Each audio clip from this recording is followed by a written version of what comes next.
Hello, everybody, and welcome to episode 10 of Sex Work with Amy Tate, the Butterfly Princess, and Amy Taylor. Episode 10, we're going to be discussing the economics of sex work. So, we're going to be discussing supply, demand, and regulation. We're going to be analysing the economic factors driving the sex work industry, including the roles of supply, demand, and regulation. So, hi Amy, thank you for joining me again. Hi, it's so good to see you, my dear. Yeah. So, the economics of sex work. What is that all about? This covers a wide range of areas. Yes, indeed. So, like all economies, it's a dynamic interplay. As you talked about, supply, demand, regulation are the main forces. As you would predict, economic necessity drives people into it, same as any other work. We all like food and shelter. Yeah. And then there's the demand side. People like sexy stuff and they like attention and they like beautiful people or different types of people. We're finding out, interestingly, that OnlyFans porn has increased female body positivity because it's been democratized, and women are now learning that no matter what kind of look they have, or body type, or face, or age, that someone is into them sexually. When there used to be gatekept porn and it was like mostly skinny blondes. And there's nothing wrong with skinny blondes, but we're finding out with the democratization of sex work that there's kind of somebody for everybody. So there's the demand side. Some people want the autonomy of a sex work. They don't want to have a boss. They don't want to have a 9 to 5. That's pretty common in my country. Americans are a little contrarian that way. They don't like to obey. And then there's globalization. It is intimately tied to migration. Immigrants don't tend to have the same opportunities, either language barriers or not having citizenship. So they often enter sex work as a way to survive. And you do see that a lot with immigrants. And then economic factors and cultural norms fuel demand. In some places, clients feel more or less empowered by cultural norms to hire sex workers of various kinds. And then, of course, whether they can afford it or not determines pricing. And then in the regulation space, there's all the different legal frameworks. We've talked about those in some previous episodes. And there's lots of different regulatory approaches, and those profoundly impact how different various sex workers work. It also, as we talked about, impacts their safety, their well-being, their mental health. So it's a complex business landscape, just like all others. And we'll talk now more about them supply factors in more detail. So the economic factors, we discussed that, some people enter it for economic necessity, as we discussed in the episode about media representations. It's not all glamorous and like the media portrays. Some people enter the sex industry due to economic hardship, factors such as poverty, unemployment, and lack of access to education. Yeah, that's correct. You'll see sometimes an increase in people in sex work in economic downturns, although you'll sometimes not see so much of that because on the demand side, people can't afford the purchase. So yeah, people need to survive. That's often why rescue efforts by abolitionists don't work, because when you're telling somebody to quit sex work, but you're providing them no way to feed their children, well, they're going to keep doing sex work. If the alternative is homelessness and starvation for their children, they're not going to care about the problems associated with sex work. So yes, economic necessity, like any other form of work that pays income necessary to survive, is a big part of the entry into it, and for a lot of people. And the second factor, autonomy of choice. Now, this goes for like any country. Like in the UK, we have minimum wage jobs, and people living above or below the breadline. So, like in the US, I presume it's the same, but a lot of people don't feel that regular 9 to 5 jobs don't meet their needs financially, so they look to, they may look to work in the sex industry for more money, or more like higher income and more flexible working hours. They can choose themselves when and where they work. Mm-hmm. Yeah. So I know hundreds of sex workers who are single mothers. The father of their children is either absent or very bad. And these women have chosen sex work, whether they like it or not is sort of irrelevant. They're doing the best they can, but they make what a surgeon makes, and they work 8 hours a week. And so their child is in private school. They can be a present mother because they're home much more, and they make a higher income than they could doing anything else.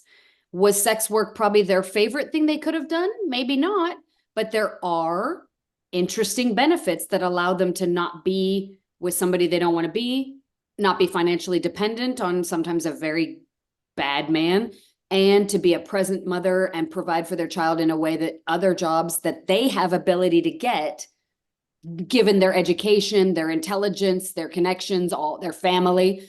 It's the most judicious choice to provide, because the hours for the pay, it's less time and more money.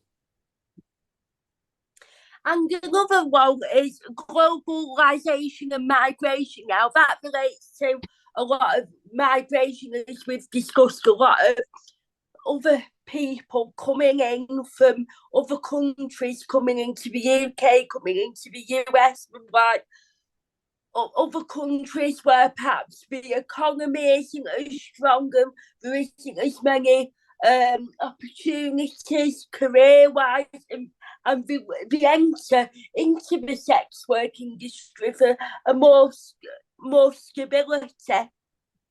That's correct. So it's always been tied to migration. Any community that doesn't have family history and hegemony and power, and their kids didn't go to Harvard, so to speak, or they often enter the jobs that sort of the citizens don't have to take or don't want to take. They also sometimes agree to work at a lower price, which the demand side in sex work loves. A lot of clients who can't afford escorts that are natives of either the UK or US and can have the privilege to charge a higher price, they go for the immigrant labor because it's access to sex work at a much lower price, much lower screening requirements.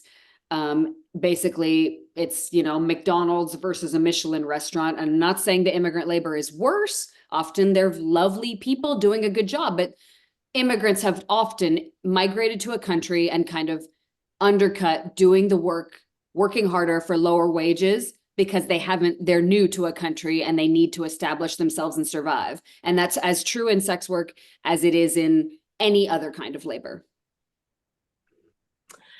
We'll now talk about demand factors, and one of it is, like you've said, that demand for the work of sex workers and the sex industry is influenced by cultural and social norms. In countries where sexual services are more limited, the demand for them sort of services are much more higher than in countries where it's not as liberated. Yeah, so they say that where societies are more sexually liberated, the data shows that we have more sex work. I know that this is data. However, in my own experience, I've seen exactly the opposite. So I question that. I have seen that wherever the society is more conservative, that people are less inclined to divorce, more inclined to be stuck in monogamy they might not want to be in. They hire sex workers more, not less. Now it's all underground and they all lie. But yeah, it's also more profitable where it is more penalized, and that's because fewer people will enter it, where it's punished more harshly, And so those who are willing to be in it basically can charge more because they have more leverage because they don't have much competition and the demand is still there. So we joke in high-end sex work that all of our clients in America are conservative, Republican, right-wing, Christian, religious guys that are married. And they all lie, and they specifically seek out sex workers, and I mean online and off, and strip clubs and dominatrixes and all of it, because they are more controlled and coerced to stay stuck in monogamous relationships, and which is unnatural to the overwhelming majority of human beings. So I see the opposite, that where societies are very liberal sexually, like lots of swingers, open marriages, dungeons, things like San Francisco, and that actually there's still demand, but not nearly as much because people can just sleep around more freely. They don't actually need a sex worker. So I would question this data, but I'm one person and they're smarter than me. So apparently the data is true that where social norms shame being a client, they do see less of it. Texas in America has made it a felony to be a client. First time arrest is a felony. I have seen zero decrease in demand, zero. And in fact, it's pushed it underground into these chica bars, which the front is a bar and the back is a underground brothel. If they know you and trust you, they let you in, but not till they trust you. So it's all underground, all illegal. And I've actually seen an explosion of that now that being a client is a felony, and it's all underground now. So I don't know about this data, but they claim that cultural norms affected. And another thing that plays a major factor in all of this is tourism and urbanism. I mean, we discussed I think it was in episode 2 about the cultural attitudes of different countries. Now, a lot of them countries that we talked about in episode 2, like the Thailand, the Netherlands, they're just 2 examples. But they are countries, they are areas that attract a lot of tourists, whether it be inbound or international tourists. So them countries are going to have a more higher demand for sex workers in the sex industry.